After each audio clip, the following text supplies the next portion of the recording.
नमस्कार दोस्तों, आप सभी का आपके अपने YouTube channel DL study classes के प्लेटफार्म पर बहुत बहुत स्वागत है। दोस्तों, आज हम रीजनिंग का पार्ट 28 करेंगे और रीजनिंग के इन सभी वीडियो में उन्हीं क्वेश्चनों को सम्मिलित किया जा रहा है जो कि आपके प्रीवियस ईयर के एग्जाम में पूछे गए हैं और आने वाले एग्जाम में पूछे जा सकते हैं।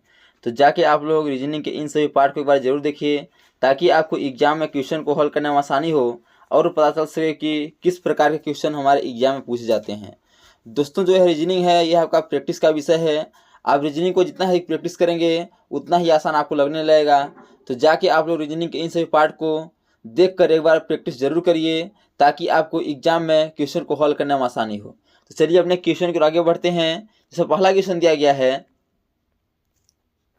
कि यदि यम ई बराबर 18 तथा टी भी बराबर 6 तो उसी प्रकार यम वाई बराबर क्या हो जाएगा। बताना है कि जिस प्रकार यम ई बराबर आपका 18 लिखा गया है और टी भी बराबर 16 लिखा गया है, उसी लॉजिक से यम वाई बराबर क्या लिखा जाएगा बताना है। तो देखिए इसमें लॉजिक क्या लगा हुआ है। यदि पहले से नंबरिंग कर देते हैं तो क्या हो जाएगा, यह 13 और ये आता है 5, क्या हो जाएगा आपका, यह जोड़ने पर हो जाएगा 18 हो जाएगा, जोड़ने पर 18 हो जाएगा। देखिए यही लॉजिक क्या इसमें लग रहा है टी व्यू में। तो टी आता है 20 पे और भी आता है आपका 22 पे। यदि इसे जोड़ देंगे तो जोड़ने पर 20 + 22 क्या हो जाएगा, 42 हो जाएगा। लेकिन यहाँ क्या दिया गया है, 6 दिया गया है, यानी कि जोड़ने वाला लॉजिक नहीं लग रहा है, यानी कि नंबरिंग करके जोड़ने वाला लॉजिक इसमें नहीं लग रहा है। तो अब क्या करेंगे, इसमें दूसरा लॉजिक देखेंगे कि दूसरा लॉजिक क्या लग रहा है। तो इसे हम अपोजिट देखते हैं। तो यम का अपोजिट क्या होता है, यन होता है, जो कि यन आता है 14 पे, और ई का अपोजिट क्या होता है, भी होता है, भी आता है किस पे, 22 पे। अब इसे आपस में जोड़ देंगे तो 22 14 कितना हो गया, 46 हो जाएगा। और इसे 2 से डिवाइड, 2 से देखिए 22 और 14 36 होगा, 36 हो जाएगा। और इसे हम 2 से डिवाइड कर देंगे, यानी कि अपोजिट संख्या लिख के उसका नंबरिंग करके उसको सभी संख्या को जोड़ के फिर 2 से डिवाइड कर देंगे तो क्या हमारा आ जाएगा, 18 आ जाएगा। देखिए सेम लॉजिक इसमें लग रहा है नहीं लग रहा है। तो टी आता है 20 पे और भी आता है 22 पे, इनको आपस में जोड़ देंगे तो क्या हो जाएगा आपका। देखिए इसमें अपोजिट देखना था ना, ऊपर में हम अपोजिट देखे थे, तो इसमें भी अपोजिट ही करेंगे। तो टी का अपोजिट क्या होता है, जी होता है, और जी आता है 7 पे, और भी का अपोजिट क्या होता है, तो ई होता है, ये आता है 5 पे। अब इसे आपस में जोड़ देंगे क्या हो जाएगा, 7 5 12, और 2 से डिवाइड कर देंगे तो क्या हो जाएगा आपका 6, यानी कि 2 से डिवाइड कर देंगे तो हमारा 6 आ गया। सेम उसी लॉजिक को यम वाई पर लगाएंगे और देखेंगे कि कौन सा ऑप्शन करेक्ट होगा। तो यम का अपोजिट होता है यन, यन आता है आपका 14 पे। वाई का अपोजिट क्या होता है, तो वाई का अपोजिट होता है बी, और बी आता है किस पे, 2 पे। इन्हें आपस में जोड़ देंगे तो 14 और 2 16 हो जाएगा। और जिस प्रकार इन दोनों में डिवाइड कर रहे थे 2 से, इसमें भी 2 से डिवाइड कर देंगे तो क्या हो जाएगा, 8 हो जाएगा। देखिए 8 किस ऑप्शन में है, तो ऑप्शन नंबर बी में 8 दिया गया है, इसलिए इसका option number B correct answer हो जाएगा। अगला क्वेश्चन दिया गया है कि कौन सी संख्या केवल एक ज्यामितीय आकृति में दिखाई देती है, यानी कि उस संख्या को बताना है कि जो केवल एक ही आकृति में दिखाई गई हो, यानी कि डबल आकृति में ना दिखाई गई हो। तो देखिए आपका जो इस प्रकार डायग्राम बनाया गया है, ध्यान से देखिएगा आपका डायग्राम किस प्रकार है। तो इस प्रकार डायग्राम बनाया गया है, यहाँ आपका 5 है, ये 5 हो गया, 7 4 3 6 2 और 1। तो देखिए जो 5 है यह तीनों में ओवरलैप कर रहा है, 7 भी तीनों में है और 6 भी तीनों में है। लेकिन यदि बात करें 4 की, तो 4 इन दोनों में है, लेकिन क्या बोला है, केवल एक ही में होना चाहिए। तो 2 आपका केवल एक ही में है, 3 भी केवल एक में ही है, और 1 भी केवल एक में ही है। अब इन्हें हम देखते हैं कि कौन सा क्रम सही हो जाएगा। तो 2 3 और 1, 2 3 1, तो 2 3 1 से आपका कोई ऑप्शन ही नहीं है, तो इसे हम यदि पलट देंगे तो 1 2 और 3 भी हो जाएगा। देखिए 1 2 किस ऑप्शन में है, तो ऑप्शन नंबर बी में है, इसलिए इसका option number B correct answer हो जाएगा। अगला क्वेश्चन दिया गया है, यह क्वेश्चन आपका कथन और निष्कर्ष से है। क्वेश्चन है कि दिए गए कथनों को सत्य मानिए और बताइए कौन सा निष्कर्ष कथन का तार्किक रूप से अनुसरण नहीं करता है। यानी कथन को हमें मानना है कि कुछ कुत्ते बिल्ली नहीं है, यानी कुछ जो कुत्ते हैं वो आपका बिल्ली नहीं है, यानी कि बिल्ली से इसका कोई संबंध नहीं है, हमको मान लेना है। फिर बोला है कुछ बिल्ली जानवर नहीं है, यानी कुछ बिल्ली जो हैं ये जानवर नहीं है, यानी कि बिल्ली का जानवर से कोई संबंध नहीं है। फिर देखिए क्या बोला निष्कर्ष में बोल रहा है कि कुछ कुत्ते बिल्ली हैं। देखिए क्या कुछ कुत्ते बिल्ली हैं, तो नहीं है, क्योंकि कुत्ते और बिल्ली का आपस में कोई संबंध ही नहीं है, तो क्या हो जाएगा, यह आपका गलत हो जाएगा। फिर बोला है कि सभी बिल्ली जानवर हैं, क्या सभी बिल्ली जानवर हैं, तो बिल्ली और जानवर कोई आपस में संबंध ही नहीं है। यहाँ बोला है कुछ बिल्ली जानवर नहीं है, तो ये भी आपका गलत हो जाएगा। तो क्या हो जाएगा, कोई भी निष्कर्ष अनुसरण नहीं करता है, यानी कोई भी निष्कर्ष सही नहीं है, इसलिए इसका ऑप्शन नंबर जो डी है यह करेक्ट आंसर हो जाएगा। दोस्तों मैं आशा नहीं पूरी विश्वास करता हूँ कि ये सभी क्वेश्चन आपको अच्छे से समझ आ रहे होंगे।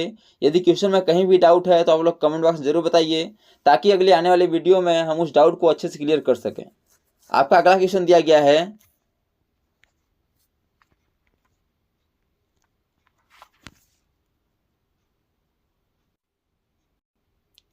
क्वेश्चन है कि उस आकृति को चुनिए जो निम्नलिखित आकृति श्रृंखला अगले स्थान पर आएगी। यानी कि एक श्रृंखला चल रहा है और बताना है कि इस क्वेश्चन मार्क की जगह पे इन 4 ऑप्शन में से कौन सा ऑप्शन करेक्ट होगा। तो देखिए किस प्रकार बना हुआ है, पहले आपका यह इस प्रकार का डायग्राम बनाया है, ध्यान से देखिएगा, इस प्रकार का डायग्राम पहले बनाया है और इसे फिर काला कर दिया है। इसे क्या किया है, इसे भरा हुआ है, काला भरा हुआ है। फिर ये दोनों क्या हैं, यहाँ गोले हैं। फिर देखेंगे तो क्या है, इस काला को हटा दिया गया है और ये गोले दोनों ऊपर चले गए हैं। फिर देखिए फिर इसको काला कर दिया है, फिर गोले यहाँ आ गए हैं। तो अब क्या होगा, अब काला को फिर हटा देगा और गोले कहाँ जाएंगे, यहाँ आ जाएंगे। देखिए गोला यहाँ है लेकिन इसमें काला है, तो ये भी नहीं होगा क्योंकि काला हटेगा। इसमें भी इसमें देखिए गोला यहाँ है, नहीं होगा। इसमें गोला देखिए यहाँ, ये भी नहीं होगा। अब देखिए इसमें गोला नीचे है जो कि सही है और काला भी यहाँ नहीं है, इसलिए इसका जो ऑप्शन नंबर बी है वह करेक्ट आंसर हो जाएगा। क्योंकि एक बार काला को हटाया है फिर नहीं हटाया है, तो फिर हटाएगा फिर नहीं हटाएगा, ये तो बनी बात है, इसलिए इसका ऑप्शन नंबर जो बी है यह करेक्ट आंसर हो जाएगा। अगला क्वेश्चन दिया गया है कि निम्नलिखित शब्द को एक तर्कपूर्ण अर्थपूर्ण क्रम में व्यवस्थित कीजिए। यानी कि इसे क्रम में बताना है कि धागा, पौधा, शर्ट, रुई और कपड़ा ये क्रम से किस प्रकार रखे जाएंगे। तो सबसे पहले पौधा होगा, 2 नंबर पौधा होगा और पौधा से क्या निकलेगा, रुई निकलेगा। और देखिए रुई से क्या निकलेगा तो क्या बनेगा, तो धागा बनेगा। और धागा निकलेगा तो क्या बनेगा, कपड़ा बनेगा।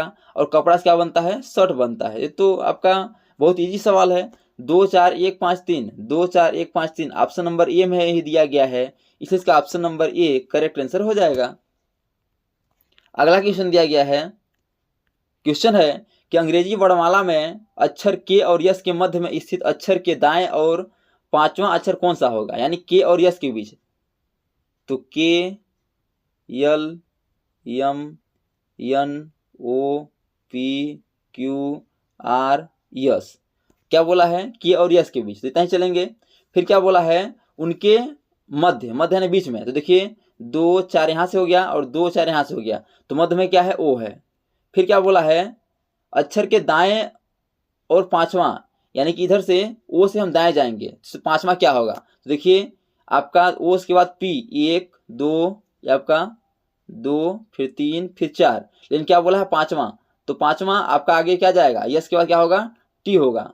तो आपका क्या होगा, टी करेक्ट आंसर हो जाएगा, यानी 5वां पर क्या आएगा, टी आएगा। इसलिए इसका ऑप्शन नंबर जो डी है यह करेक्ट आंसर हो जाएगा। अगला क्वेश्चन दिया गया है, यह क्वेश्चन आपका पासेस क्वेश्चन पूछा गया है। क्वेश्चन है कि निम्न दर्शाए गए पासे की स्थिति को देखकर बताइए कि नीले रंग के विपरीत फलक पर कौन सी संख्या दिखाई देगी। आपको 4 पासा दिया गया है और बताना है कि नीला के विपरीत क्या हो जाएगा। तो देखिए नीला यहाँ है तो नीला कॉमन नहीं होना चाहिए, लेकिन नीला यहाँ भी कॉमन है, इसे छोड़ देंगे, इन दोनों पासे को नहीं लेंगे, इस पासे को नहीं लेंगे। अब देखिए यहाँ देखिए इसमें पीला कॉमन है और यहाँ पीला कॉमन है, तो इसे हम क्लॉकवाइज डायरेक्शन में घुमा देंगे। तो देखिए क्या होगा, पीला हो जाएगा आपका यह पीला हो जाएगा। पीला के बाद क्या आएगा, नीला आएगा और नीला के बाद क्या आएगा आपका, नारंगी आएगा। क्या आएगा, नारंगी आएगा। सेम वही काम इसमें कर देंगे, पीला है, पीला के बाद क्या आ जाएगा, पीला यहाँ भी हो जाएगा, ये पीला हो जाएगा और पीला के बाद क्या आ जाएगा, गुलाबी आ जाएगा। क्या आ जाएगा, गुलाबी आ जाएगा। देखिए क्लॉकवाइज डायरेक्शन में गुलाबी है और गुलाबी के बाद क्या होगा, लाल होगा, यानी कि नारंगी के नीचे क्या होगा, तो लाल हो जाएगा। क्या होगा, लाल होगा।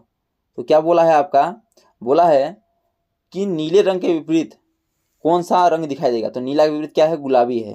देखिए गुलाबी किस ऑप्शन में है, तो ऑप्शन नंबर जो सी है इसमें मौजूद है, इसलिए इसका ऑप्शन नंबर जो सी है करेक्ट आंसर हो जाएगा। तो दोस्तों मैं आशा नहीं पूर्ण विश्वास करता हूँ कि ये सभी क्वेश्चन आपको अच्छे समझ आ रहे होंगे।